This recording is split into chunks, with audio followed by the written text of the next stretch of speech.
Proyecto de acuerdo con motivo de conmemorarse el 56º aniversario del 23 de enero de 1958, donde la Junta Patriótica, bajo el liderazgo de Fabricio Ojeda, logró derrocar la dictadura de Marcos Pérez Jiménez. Es todo, compatriota presidente. Gracias, señor secretario. Tiene la palabra el diputado Ángel López. Puede hacer uso de la tribuna de oradores, compatriota.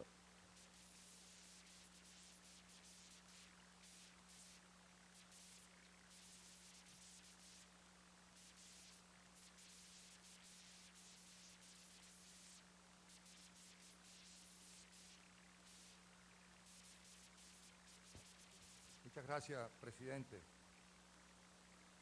Saludo a todos los parlamentarios. Hoy por hoy, hablar del 23 de enero es hablar de hombres como Fabricio Ojeda, es hablar de hombres como Ignacio Luis Arcaya, el canciller de la dignidad, es hablar de un Guillermo García Ponce, es entender que esa coyuntura histórica que vivimos forma parte de esas estafas históricas que ha vivido nuestro pueblo, así como mataron el espíritu de la revolución bolivariana, así como mataron el espíritu de resistencia de nuestros pueblos indígenas, así como mataron muchos intentos de construir una sociedad marcada por la justicia, así lograron desconocer las necesidades políticas, sociales e históricas de nuestro pueblo.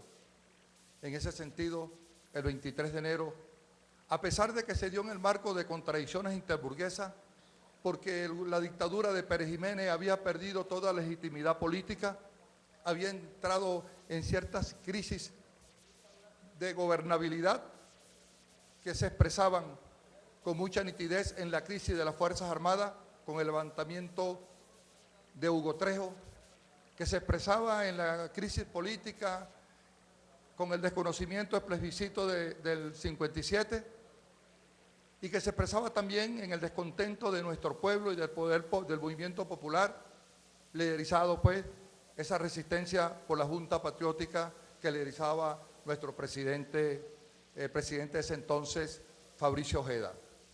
Para nosotros los revolucionarios abordamos el 23 de enero dentro de una óptica dialéctica. Así como secuestraron esas aspiraciones, también salió un grito de rebeldía, salió un grito de esperanza, que fue el grito de que para aquel entonces era un parlamentario, Fabricio Ojeda, para quien yo pido un fuerte aplauso. Pero al lado de ese grito de rebeldía, de dignidad, que se expresó en Fabricio, en Ignacio Luis Arcaya, cuando allá en la conferencia de la OEA en San José de Costa Rica en el 62 se opuso a la política de intervención del Estado norteamericano que iba a atropellar la soberanía de los pueblos de América Latina y el Caribe.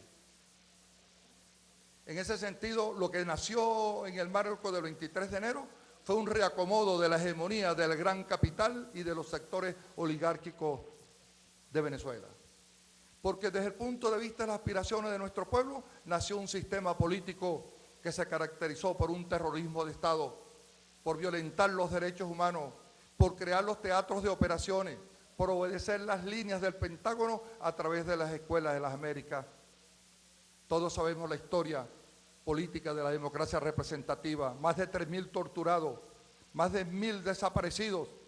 Recientemente, el 28, presidente Diosdado Cabello, estuve visitando Caño Cruz, donde existió un campamento militar. Allí supuestamente estaba enterrado Luis Pasquier y 2 compatriotas más.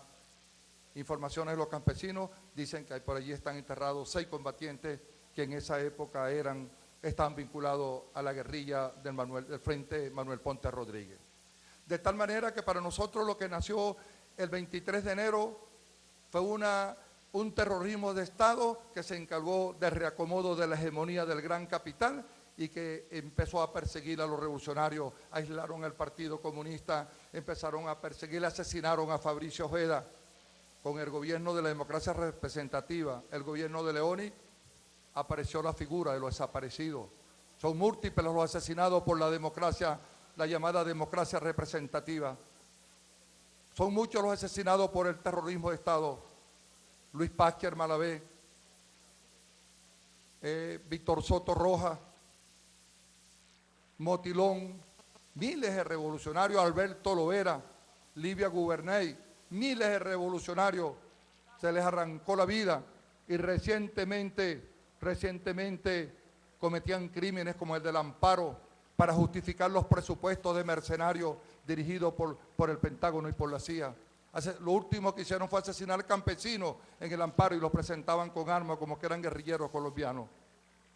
Y así miles de masacres, la masacre de Cantaura, miles de desaparecidos que violentaron los derechos humanos, de tal manera que si algo nosotros los revolucionarios tenemos que resaltar es el espíritu y el coraje de un hombre como Fabricio Ojeda, que ratificó su confianza en el pueblo venezolano y ratificó su convicción de revolucionario y recogió las banderas de lucha y de la dignidad y se fue a la montaña. Le pido permiso, presidente, para leer un testimonio histórico que no lo dice Orángel López ni lo está diciendo el presidente Diosdado Cabello, un hombre que vivió la tragedia de lo que fue la estafa histórica, como fue nuestro camarada Fabricio Ojeda. Pido permiso para leer la carta que dejó Fabricio Ojeda a este Parlamento cuando se despidió. Adelante. Gracias. Caracas, 30 de junio de 1962. Señores presidente, vicepresidente y demás miembros de la Cámara de Diputados, Palacio Legislativo, Caracas, distinguidos colegas, en el primer aniversario de la suspensión de las garantías constitucionales, un grupo de estudiantes de la Universidad Central y yo hicimos una promesa de extraordinaria significación. Estábamos en el Cementerio General del Sur, frente a la tumba de Alberto Rudas Mesones, uno de los tantos jóvenes caídos en la lucha por la libertad. Allí levantamos las manos y las voces y juramos que el sacrificio de nuestros mártires no sería en vano.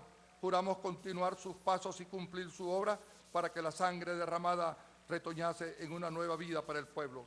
Y desde entonces comenzamos a prepararnos para el cumplimiento irrenunciable. Con este objetivo, redimir el pueblo haciendo honor al sacrificio de sus mártires. Hemos trabajado sin descanso, hemos luchado sin cesar. Ahora a mí solo me queda, como decía un insigne pensador latinoamericano, cambiar la comodidad por la misma fetidez del campamento y los goces suavísimos de la familia por los azares de la guerra y el calor del hogar por el frío del bosque y el cieno del pantano y la vida muelle y segura por la vida nómada, perseguida y hambrienta y llegada enferma y desnuda. Es por ello, colegas diputados, que vengo ante ustedes a expresar la decisión de dejar el Parlamento, este recinto que pisé por voluntad del glorioso pueblo caraqueño, hoy oprimido y humillado, para subir a las montañas e incorporarme a los compañeros que ya han iniciado el combate y con ellos continuar la lucha revolucionaria para la liberación de Venezuela, por el bienestar futuro del pueblo, para la redención de los humildes. Estoy consciente de lo que esta decisión implica, de los riesgos, peligros y sacrificios que ella conlleva, pero no otro puede ser el camino de un revolucionario verdadero. Venezuela, lo sabemos y lo sentimos todos, necesita un cambio a fondo para recobrar su perfil de nación soberana, recuperar los medios de riqueza hoy en manos del capital extranjero y convertirlos en instrumentos de progreso colectivo. Necesitamos un cambio a fondo para liberar al trabajador de la miseria, la ignorancia, la explotación, para poner la enseñanza, la técnica y la ciencia al alcance del pueblo, para que el obrero tenga trabajo permanente y sus hijos amparo y protección. Venezuela, en fin, necesita un cambio profundo para que los derechos democráticos del pueblo no sean letra muerta en el texto de las leyes, para que la libertad exista y la justicia impere, para que el derecho a la educación, al trabajo, a la salud, al bienestar sean verdaderos derechos para las mayorías populares y no privilegios de escasas minorías.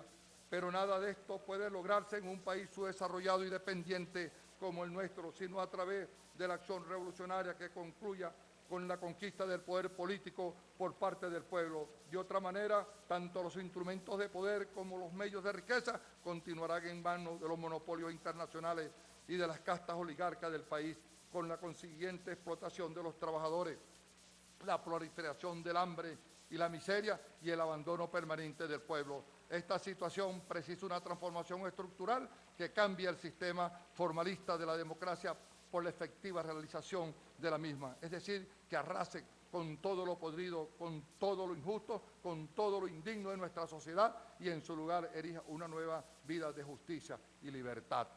Quien reivindica el espíritu del 23 de enero, quien reivindica aquí el espíritu del compatriota camarada Fabricio Ojeda, fue el presidente Chávez cuando rescató el espíritu del 23 de enero.